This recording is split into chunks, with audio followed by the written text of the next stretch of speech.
Welcome to the Future of Work, a Trending in Ed series. This is Mike Palmer. I'm excited today to bring back Beth Porter, who I interviewed back in 2021, relatively recently. She's been doing really amazing work, beginning as a teacher. She got involved in educational technology relatively early, wound up at Pearson, spent a good chunk of her career in that capacity, in different roles, eventually decided to go back to MIT to engage with the media lab there, launched her own company called Riff Analytics, and most recently has been leading Esme Learning. She's a co-founder there, helping to navigate the complex world around us, continue to upskill, stay job relevant, stay ahead of trends. She's a really keen thinker, and she's been thinking about the future of work. Was really happy to get her on, and I'm really excited to highlight her work. With that, let's take it away with Beth Porter from Esme Learning, Trending in Ed, the Future of Work.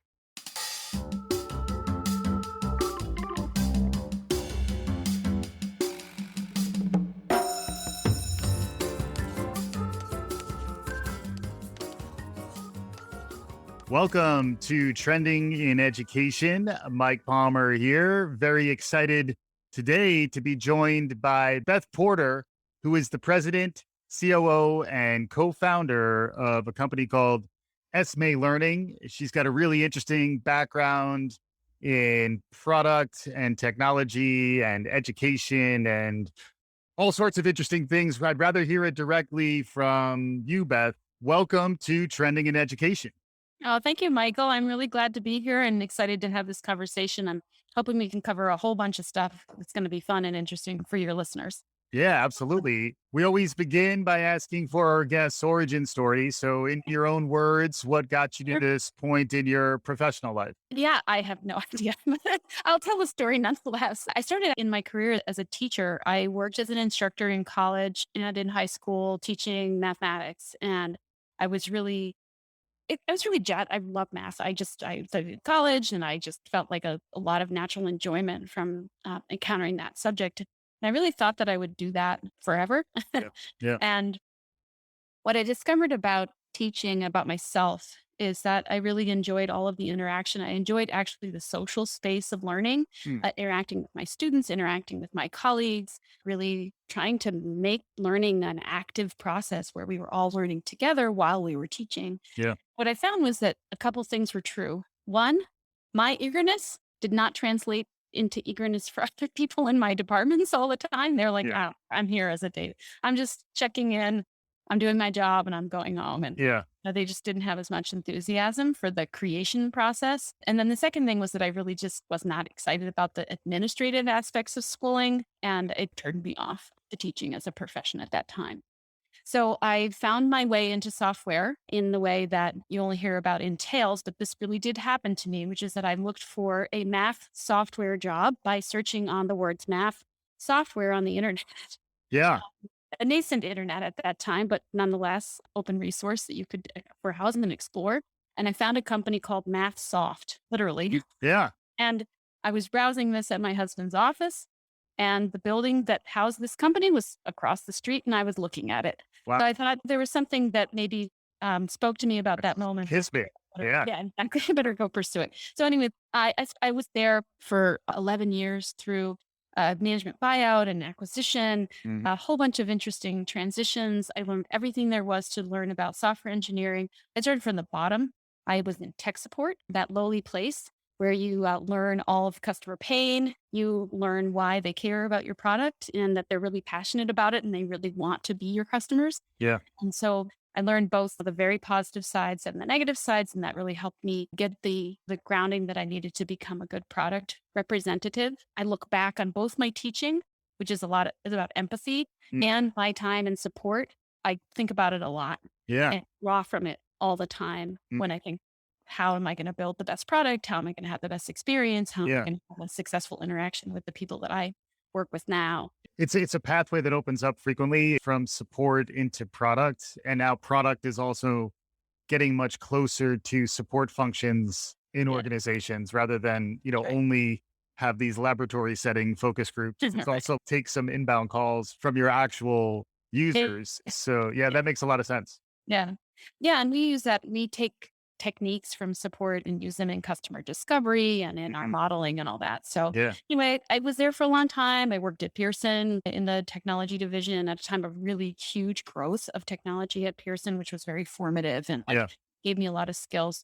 The big difference there is that I was working in a huge company Yeah. that was so different from the small company that I had been a part of. And it really taught me about the dynamics of large companies that was really different than the sort of like clubby way that we were operating inside of Mansoft. Yeah. And then I found myself eventually, I decided I wasn't at edX and I decided to leave corporate things and enterprises and go back to university and work in a research lab at MIT.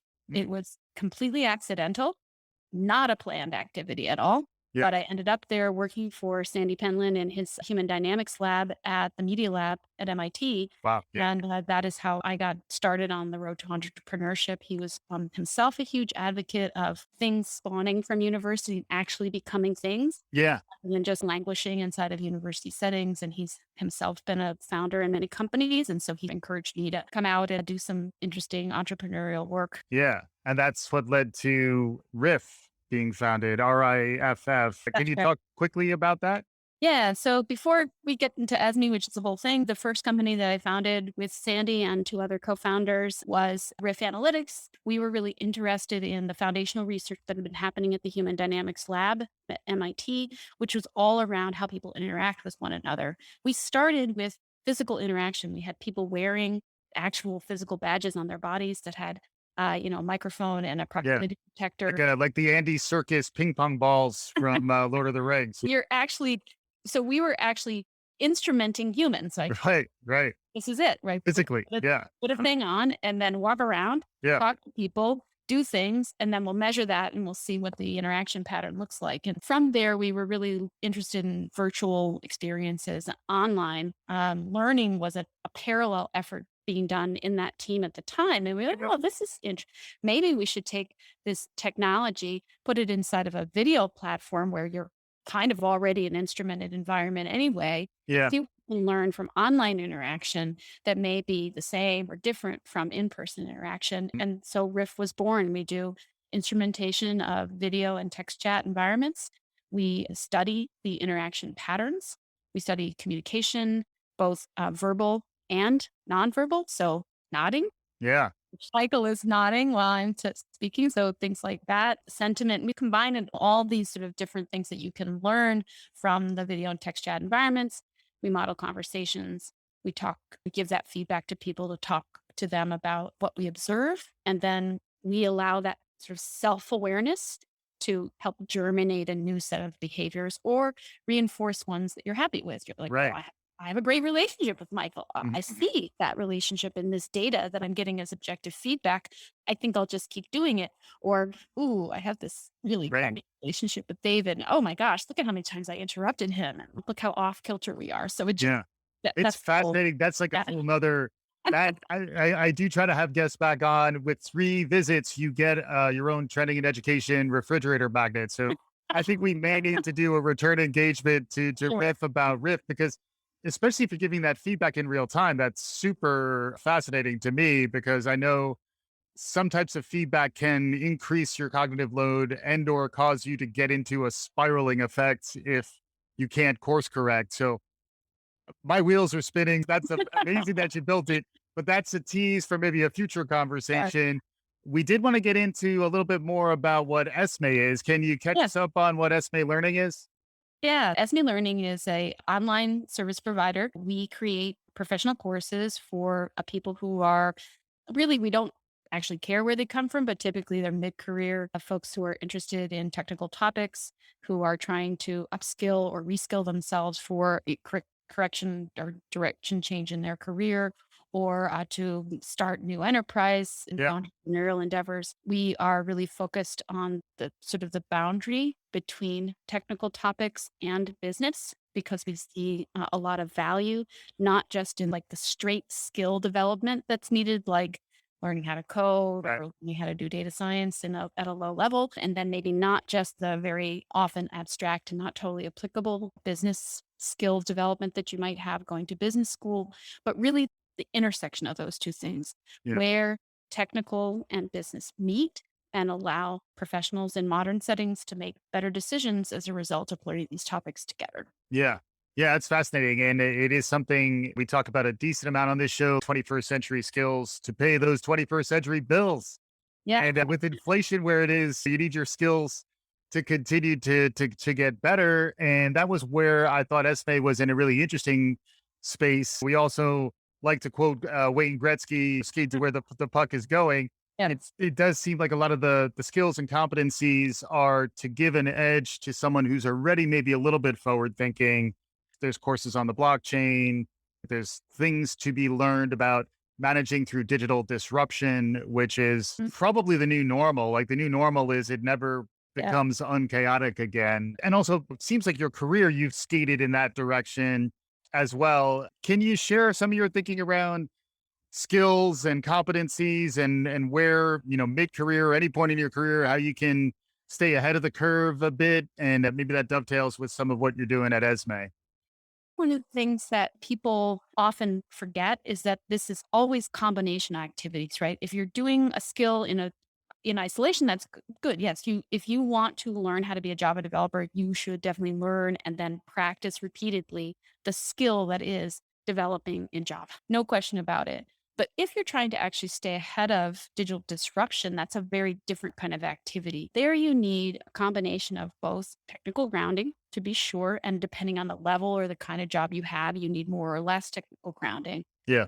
But the other thing you need is you need to have training in creativity, empathy. Mm, You need to understand how to collaborate. It's not a solo sport. mm. This is the one thing that we have embedded in our ESME courses, which I can explain in a bit, but also is just philosophically a firm belief and an observation that I have about the people who are the most successful reacting to and planning for a future disruption, which is that they are highly communicative, highly empathetic, very creative. They don't have rigid views. It's not that they can't make decisions or that they aren't very able to respond quickly and decisively when something comes along, but they hold on to ideas loosely enough Mm. so that they can get to the next level of proficiency and they are able to have what Carol Dweck calls a growth mindset, which I'm sure you've talked about Sure. Yeah. the show, but people don't really regularly practice. They talk about it like it's Right. the most ideal state you can ever be in, but you actually have to practice it. It's its own thing, Mhm. which is this idea of really taking risks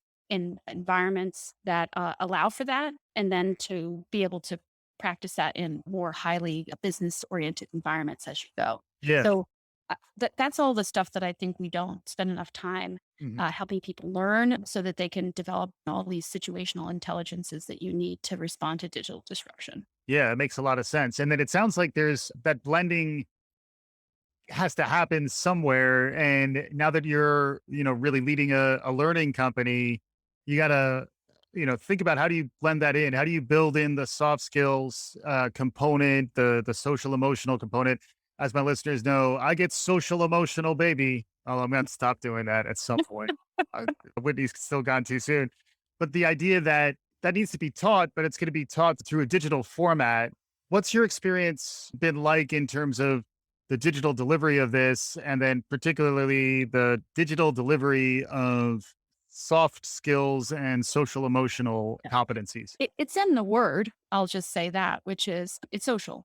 Learning is social. And the minute we sort of remove people from the social environment, that's not to say that you can't have extremely fruitful moments of individual learning and individual skill development still very important. But if you want to put that individual skill into action, most of the time it has to be in a social environment. You're either teaching it to somebody else, you're collaborating with somebody else on a problem that you have to solve, you're learning from others so that you can become better and better at that skill, or some combination of all three of those things. So, social emotional learning has to start with social. And so much of the time when we look at professional development environments or we look at programming, it's very individual Like you go and sign up, especially online, right? Like particularly online. It's all Yeah. about if it's adaptive learning, that's fine, good. Yeah. If I want to learn French, I go on Duolingo and I start going through all the stuff and it's fine. But in the end, the stuff that we're talking about, like teaching how to be responsive to technical change, rapid, disruptive change in business, you have got to be part of a social network, learning and growing all the time by interacting with other people. Hmm. And so when we program our courses, that's programmed in. Yes, people watch things and read things and do things, of course. But a huge part of literally every single experience that we offer is peer learning. Right. We put people in small groups. We have them do exercises. We have a larger community forum that's all about sort of idea exploration. We exploit some of these notions in social science around loose and strong ties, or strong and weak ties, where you Yeah. have strong ties for people who are really close, who give you all the information you need to do really tight knit work together in a team, Yeah. so a cross functional or a full stacked team. And we also give them an opportunity to interact with people throughout in a cohort, so that Yeah. you have this explorer experience of going out and learning things from people who you're not regularly interacting with, and bring Right. that back to the group and have both of those influences throughout the entire time of the course. Yeah, that makes sense. So you're cohort based and scheduled in time. And Yes. the other term of art that's out there is micro credential. So it is certificates, is what we're talking Right. about here. Can you explain the exact credentialing that happens? Yeah, we actually give out certificates and badges. And one of the things that's nice about badges is that they typically have a set of metadata associated with them. So you can really introspect over what actually was inside. It's nice that you have a certificate from MIT for AI Yeah. leadership or some other course like that. But really what people want to know is, what did you learn? Hmm. What happened in that mysterious 6 weeks that just went on online with that cohort of a couple hundred people? Like what happened? At least it scratches the surface, trying to uncover what a person actually learns by having sort of a digital, really decorated, competency-based badge that you can look at and find out what actually went on. And I think we're still tinkering with that process, and we want to make it better and better over time. But we offer both so that people can at least start to have a credential that could be more meaningful. Yeah. And that the portability of those credentials or badges and how the personal learning record can continue to be populated by different providers is a really Yeah. interesting space. And it relates also to a lot of the data analytics around skills and competencies that tie to employment data. The World Economic Forum does a lot of work on Yes. skills competencies. You're someone who spent a ton of time thinking about this, and you've also, demonstrated that forethought around that you want to develop competencies that have some staying power and continue to have relevance in the job market.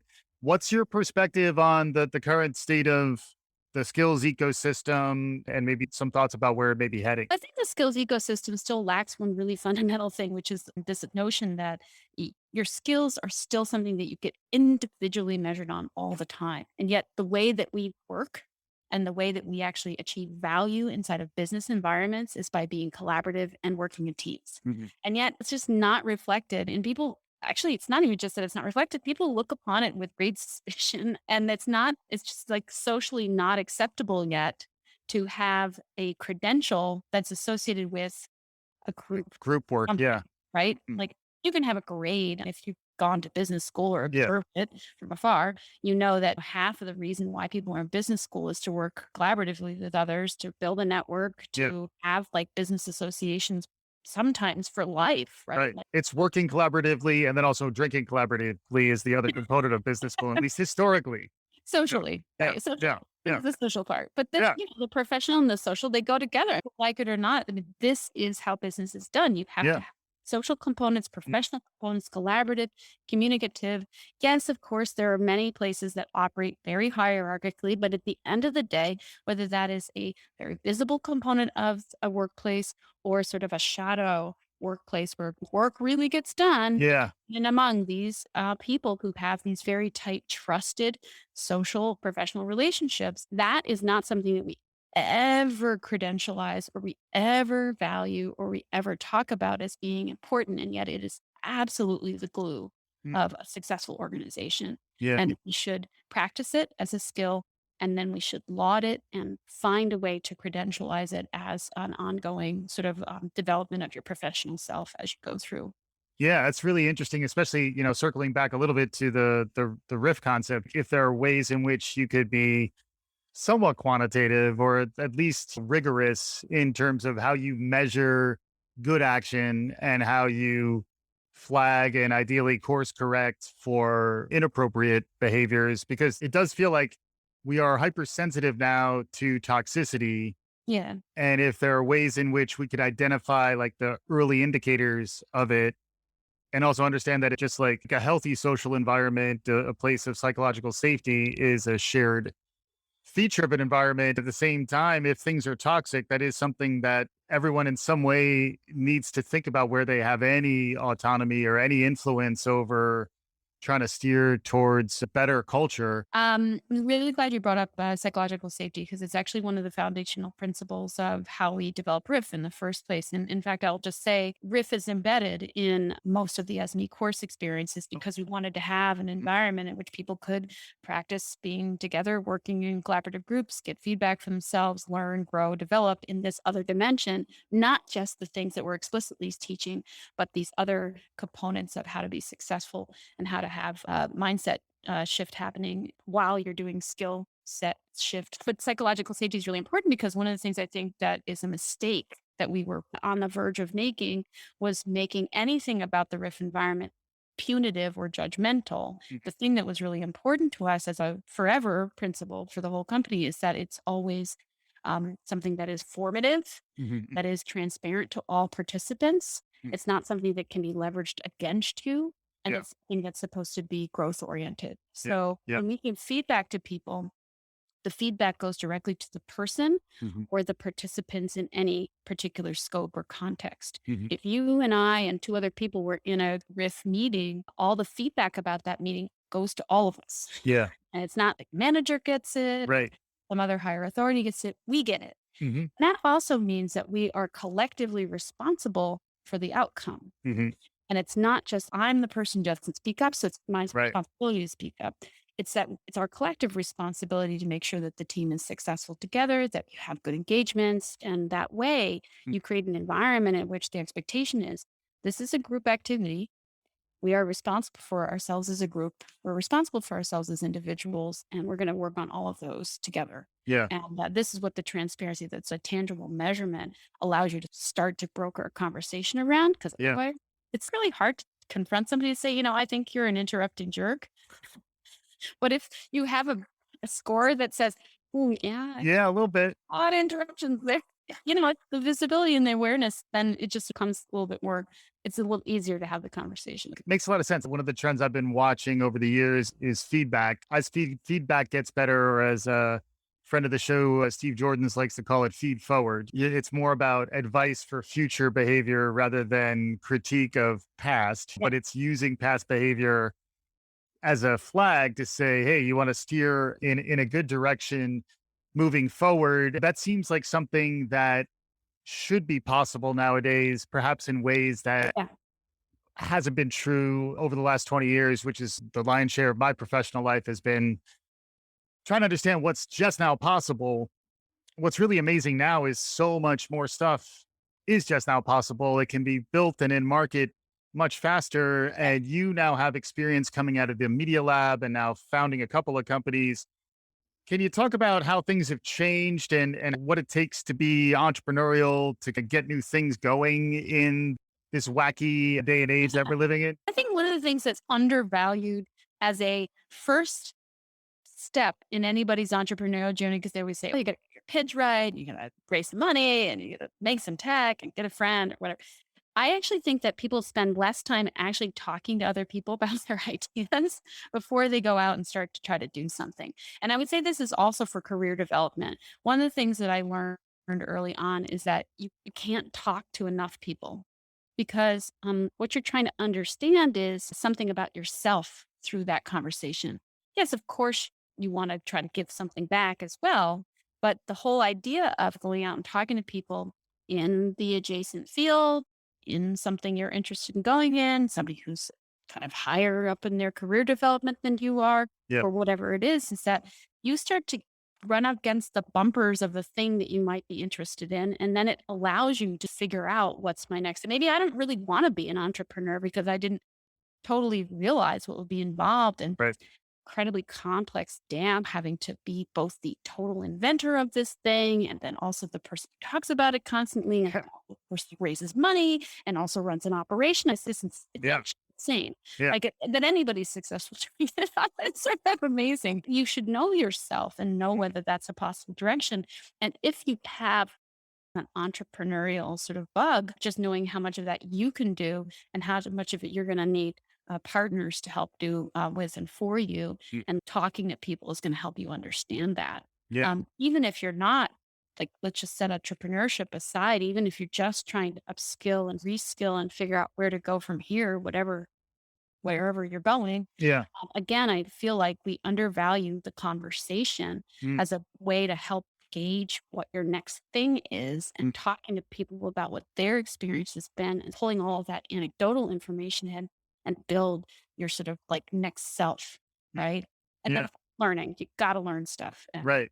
learn it with other people and you got to learn as many things as you can and you should be learning for your whole entire life. And Right. like you just people say lifelong learning all the time.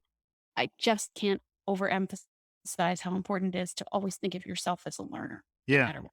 Yeah. Yeah. That makes sense. Also makes me think about the notion of social capital and relying on your network where, actually asking them for a conversation and then having the conversation ultimately lead in a good direction. I think the way in which those conversations have been transformed by technology and by the pandemic is also super interesting. But one of the things that I've heard researched, and it reminds me a little bit of what you were talking about with Riff, is that more frequent but shorter touch points with your staff and with other humans are higher yields than less frequent, longer touch points, which almost seems like an evolution of digital. And then similarly, how much can be handled through Slack or Yeah. SMS versus when do you need to be on the phone or talking to them? Any thoughts on where this is all heading? Because it does feel Yeah. like there's been some upheaval and transformation of our social interaction platforms as someone who's built one. Any perspective on all of this? I think that there's this like weird debate that I don't totally understand that it's somehow either or. Like you can either have really short interactions and that's successful, Hmm. or you can have long interactions and that's successful. And I'm like, I don't why do I have to choose between those two things? I don't understand that. To Yeah. me, it's really about purpose. If my purpose is to make sure that somebody on my team knows that I am there to support them and help them and make sure that they feel listened to and that I ask them what I can do to help them be successful in the organization, that might be a 5-minute check-in every week because I just want to make sure, hey, we haven't seen each other or Yeah. talked. Are you good? What do you need Right. from me? How can I help you? What am I not doing? Can I help? Can I tell you some things that maybe I need you to do differently? That can be a very short conversation. Yeah. And frequent interactions actually do help because then you're just like you don't have to wait till a crisis boils over for you Yes. to be able to have a conversation with that person. Mhm. On the other hand, I think one of the things that gets dismissed is this idea that you don't need long form conversations Right. anymore. I fundamentally disagree with that. There are so many complex things coming out of new technologies, new ways of operating from a business point of view, and new ways of interacting with one another online and in person that definitely require long form conversations, brainstorming. Yes, punctuated by breaks. Yes, Sure. there's fatigue Yeah. with being on video all the time, all Yeah. those things notwithstanding. But these are long conversations that need to have plenty of time to let you think, collect your thoughts by yourself and with others. Mhm. And those are definitely long form. That is not quick work. Yeah, it's funny. It reminds me, a good friend of mine, a colleague for years, used to always say, "You can't get strategic in a 30-minute meeting." And no, I don't know if that's you entirely just true, started. but exactly. Yeah. And it does make me think of, we did a shout out to Mihaly Csikszentmihalyi, the father of flow, who passed away Yeah. recently. But the flow state, to your points, really throughout this conversation, is really a shared state that transcends the individual. And how do we get to a place to cultivate the team Yeah. to get tuned so that it's more in that like flow state is Yeah. is a really interesting notion. I'm actually really glad you brought up flow because one of the things I'm super excited about professional development and learning in new modalities is game-based learning. Hmm. I'm super excited about the idea that I think it's just been long the reserve of kids. Like, I want to reclaim games. I Yeah. just want to, I'm an adult.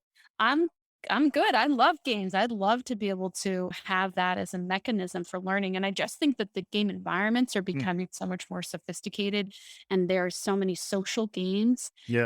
and collaborative games that are just, they're not particularly connected to professional development now. Yeah. But the game-based environments just give us a hugely rich space for exploring all the things that we've just been talking about: Yeah. collaboration, communication, shared goals, the ability to take risks and then learn, all the stuff that is what we're training. That is all mindset development Mhm. and great ground for learning how to be with one another in a situation that's safe, Mhm. but instructive and potentially transformative. Yeah. And I'm really interested in investments in that. And when I look around and say, what am I excited about? What do I want to Yeah. be coming? I don't have to be the inventor. I want somebody else to invent Yeah. stuff that I did out too.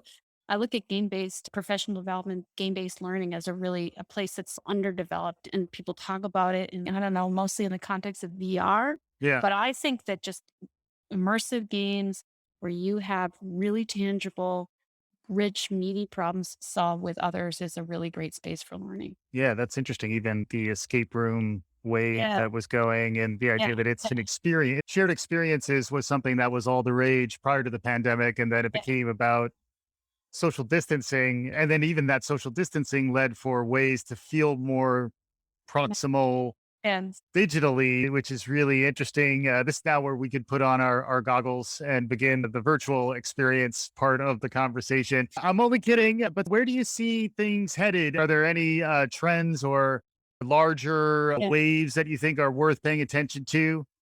Yeah. So in addition to game-based learning, I think one of the other ones I'm really excited about, and maybe this will, maybe some of your listeners will be like, she's not thinking about it the right way. But, I'm not as excited about VR as everybody else since I think one of the things that I really observe about what's important to business leaders, let's just talk about people who are in our sweet spot. I think we have to learn more about what's around us, like develop better situational awareness, learn more from our environment, learn more from what's going on in order to be able to bring that material in and Yeah. then use it as part of the information space that we use to make decisions. Mhm. And so I'm keyed in on AR versus VR right Yeah. now because I think we don't, again, it's this underdeveloped, underutilized set of technologies. It's much easier to develop typically. It doesn't require as fancy equipment. It's a little bit more accessible. It takes advantage of or can take advantage of the space of everything that's around you that you're Yeah. just blindly shooting your way through as a human and you just don't pay any attention to. Mhm. And I think that that as a thing that you can use to learn from, that's something I'm super excited about. And I just don't think a lot of creative energy has been put into using it for learning. Mhm. And that's something that I'm always on the lookout for. And we are starting to actually build some capabilities around internally that we're excited about releasing next year. Yeah. Um, so AR, definitely game-based learning for sure. I'm also a big fan of using data to give feedback to learners. So all this space of predictive analytics, some colleges do it really well. Mm. So they're just like microscopically collecting data about every single, did they go to the dining hall today? Did they sign in at the basketball gym? Did they, whatever, did they chat with somebody on the internal app of the school? All of that stuff sounds, oh my gosh, it could be used for Yeah. terribly Big very brother. Yeah. it's Yeah. very big brotherish. Luckily, we have laws, at least in the United States, that protect. There is a class of data that is protected, that is educational data. But what I like about that, it doesn't feel big brotherish to me, but I think it's very useful, is trying to use it to intervene to help students become more successful. And rather than simply saying, we know there's going to be summer melt, we know there's going to be attrition, we know that people are at risk, we're taking it on the chin or the erosion of standards so that you just drive more retention. I think all of those things are just like, that's old thinking. And really, we should be thinking about how we can use data for student good Mm. and for student health. And this is everything from mental health to just like helping them stay on track, stuff about financial, all of it, the whole Yeah. thing. Like, Yeah. what do we Yeah. identify as the triggers for a student being more at risk than they were before, and how do we intervene? I'm excited about that as it's getting that to be more pervasive and something that gets used with a little bit more clarity everywhere. Yeah, it makes sense. And it sounds like we're going to want folks to be equipped with those cutting edge skills that they need. And if they need those skills to be an entrepreneur or to be mid career professional aiming for some higher heights, they should go to Esme Learning. And then also your business model is also to sell through the organization as well. Can you just expand on that a little bit? Yeah, so we have two ways that we sell our courses. One is that we go directly to consumers. Lots of people are really interested in courses being offered by the experts that we have through our business partnerships with universities. We work with MIT, Oxford University, Cambridge University, Imperial College of Business. Looked like you were slumming a little bit there. I kid. That's an impressive catalog here. Yes. And we work really hard to help make those university partners really successful in delivering extremely high quality, high touch online courses that are just out of the ordinary. They have collaborative elements and they Yeah. have multimedia elements and like cool stuff and really amazing faculty who have lots of really rich ideas to share. And we just like Yeah. just amplify them and make them awesome. Mhm. And so we have those courses and we sell them just direct to people, but then we also sell through various channels and we have relationships with various partners. Mhm. We sell into learning and development groups inside a company. We just are trying to do the thing that we think is the most important problem to solve for adults in Yeah. this world, which is for them to become smarter and smarter over the course of their career Right. by being able to have the opportunity to encounter new materials in a learning environment with others and then bring all of that really back into the workplace so that it doesn't feel like I learned once and then I worked. Right. The two never came together. We want that to be something that is truly woven together throughout people's careers so they can feel like I learned something and it really helped me change myself and my workplace and it was meaningful. Hmm. Fantastic stuff. Any concluding thoughts, final thoughts as we're wrapping up here, Beth? If folks wanted to look at Riff, where do they go? Riffanalytics.ai. Riffanalytics.ai. We didn't talk about the robot overlords. There's plenty of things to be concerned about how the humans stay ahead. But any concluding thoughts as we're wrapping? Yeah. One other concluding thought is we don't learn about or teach about ethics and responsible use of technologies nearly enough. And if I had to make a plea to every university on the planet about one course and one course to add that you would be required to take as a student in any technical field, really any field, it would be about ethics, responsible use of technology, and how to govern your use of that technology inside your business. I think it's critically important. It's an element of courses that we teach, and it should be a part of everybody's education. Hmm. Yeah, that's a great closing note. And it all comes back to teaching humans to be good humans to each other, and then also learn how to engage with the emerging technology to stay out ahead of the curve. Very much appreciate you sharing your time with us. Beth, thanks so much for joining. Thank you, Michael. It was a pleasure to be here. And for our listeners, hopefully you enjoyed what you're hearing. If you did, subscribe, write us a review, tell your friends. We'll be back again soon. This is Trending in Education.